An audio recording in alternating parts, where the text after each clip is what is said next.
अस्सलाम वालेकुम साथियों। बिहार के अंदर इसी साल विधानसभा का चुनाव होना है और असद ओवैसी की एमआईएम पार्टी भी यहां पर प्रत्याशी अपने उतारेगी। राणा रणजीत सिंह जो एमआईएम पार्टी के प्रदेश सचिव हैं, उन्होंने आज एक वीडियो के माध्यम से बताया है कि असद ओवैसी साहब का दौरा ईद के तुरंत बाद पटना में होना है। हालांकि ये दौरा पहले होना था, लेकिन कुछ मसलिहत की वजह से दौरा नहीं हो पाया था। अब ईद के बाद कन्फर्म हो गया है कि असद ओवैसी साहब पटना के में आने वाले हैं।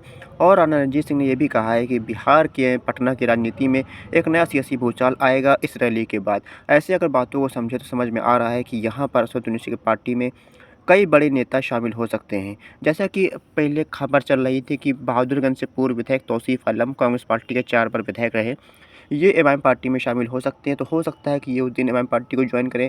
साथ ही साथ कई और बड़े नेता भी एमआईएम पार्टी में शामिल होने की संभावना जताई जा रही है। आपको बताएं कि बिहार के अंदर एमआईएम पार्टी का वजूद काफ़ी अच्छा मजबूत है।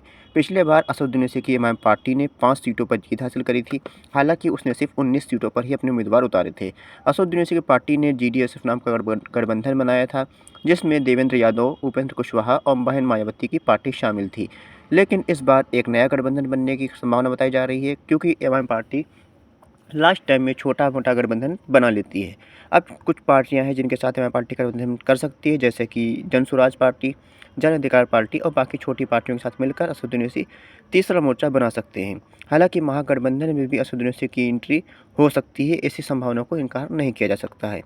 असद ओवैसी का जो मेन टारगेट रहेगा वो सीमांचल का इलाका रहेगा। सीमांचल के इलाके में असद ओवैसी की पार्टी सबसे ज़्यादा मजबूत है। पिछले बार 13 सीटों पर उम्मीदवार उतारने के बाद यहाँ पर 5 सीटों पर ओवैसी को जीत मिली थी। हालाँकि बाद में 4 विधायक उनके आरजेडी में शामिल हो गए थे, लेकिन उनके शामिल होने की वजह से एमआईएम पार्टी के में कोई फ़र्क नहीं पड़ा। एमआईएम पार्टी आज भी सीमांचल के इलाके में उसी तरह से मजबूत है, जैसे कि 2020 के अंदर मौजूद थी। असद ओवैसी की पार्टी में कई बड़े नेता और नए नेता भी शामिल हो चुके हैं, जो कि उन पुराने विधायकों की जगह लेंगे। और इस बार असद ओवैसी उन पुराने विधायक जो कि एमआईएम पार्टी को धोखा दिए थे, उनको पूरी तरीके से सबक सिखाने की कोशिश करेंगे। उनके खिलाफ मजबूत से मजबूत उम्मीदवार उतारने की कोशिश करेंगे।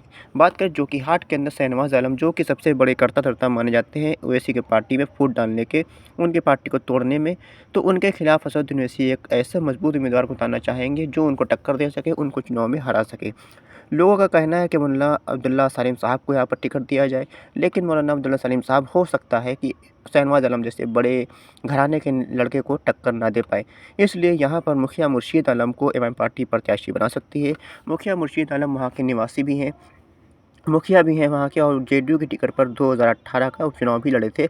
लगभग 40,000 से ज़्यादा वोट उनको यहाँ पर मिला था। ऐसे में मुखिया मुर्शीद आलम एक मजबूत विकल्प के तौर पर शहनवाज आलम के सामने सामने खड़े हो सकते हैं। इसके अलावा कोचाधामन से इजहार अस्फी एमआईएम पार्टी के सिंबल पर चुनाव जीते थे। हालाँकि उनके सुर अब बदले-बदले नज़र आ रहे हैं। एमआईएम पार्टी पर टारगेट नहीं कर रहे हैं वो, लेकिन जो किया था उन्होंने वो किसी माफ़ी के काबिल नहीं है। असद ओवैसी उनके खिलाफ शाहिद आलम या फिर सादिक समदानी को उतार सकते हैं, लेकिन खबर ये भी है कि अख्तरुल इमान साहब खुद कोचाधामन से भी चुनाव लड़ सकते हैं। इसके अलावा बहादुरगंज सीट पर अंजार नईमी एमआईएम पार्टी को छोड़कर आरजेडी में गए हैं। इस वजह से कांग्रेस पार्टी के पूर्व विधायक तौसीफ आलम एमआईएम में एंट्री कर सकते हैं, और यहाँ पर तौसीफ आलम के आने से बहादुरगंज विधानसभा में एमआईएम पार्टी को काफ़ी मजबूती मिलेगी। एमआईएम पार्टी यहाँ पर काफ़ी मजबूत भी पहले से है। इसके अलावा आपकी बात करें यहाँ पर किशनगंज सीट के बारे में, तो किशनगंज सीट पर भी असद ओवैसी तसीरुद्दीन को प्रत्याशी बना सकते हैं। तसीरुद्दीन 2015 के विधानसभा चुनाव में भी एमआईएम पार्टी के प्रत्याशी थे। 17-18 हज़ार वोट उनको मिला था। हालांकि 2019 में हुए उपचुनाव में एमआईएम पार्टी ने उनको टिकट नहीं दिया था, उनकी जगह पर कमरुल हुदा को टिकट दिया था। वो चुनाव जीते भी थे। हालांकि 2020 का विधानसभा चुनाव हारने के बाद आरजेडी में शामिल हो गए।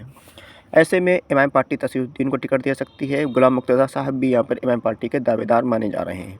इसके अलावा ठाकुरगंज से जी बहुत ज़्यादा असमंजस की स्थिति बनी हुई है, क्योंकि यहाँ पर प्रत्याशी काफ़ी ज़्यादा एमआईएम पार्टी के लिए टिकट मांग रहे हैं। इसमें किशनगंज के एमआईएम पार्टी के ज़िला अध्यक्ष हैबर बाबा साहब शामिल हैं। इसके अलावा एमआईएम पार्टी का जो पुराने साथी मुफ्ती अतहर जावेद साहब भी एमआईएम पार्टी का सिंबल मांग रहे हैं। सरकारी नौकरी छोड़कर एमआईएम पार्टी ज्वाइन करने वाले गुलाम हसनैन साहब भी एमआईएम पार्टी में टिकट मांग रहे हैं।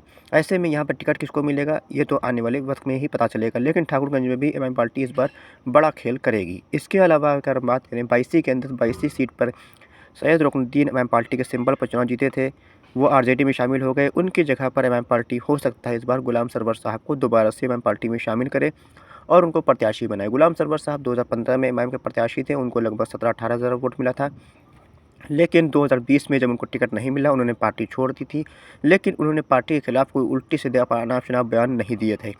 ऐसे में माना जा रहा है कि गुलाम सरवर साहब एक बार फिर से एमआईएम पार्टी में शामिल हो सकते हैं और वो पैसे से एमआईएम पार्टी का प्रतिनिधित्व कर सकते हैं।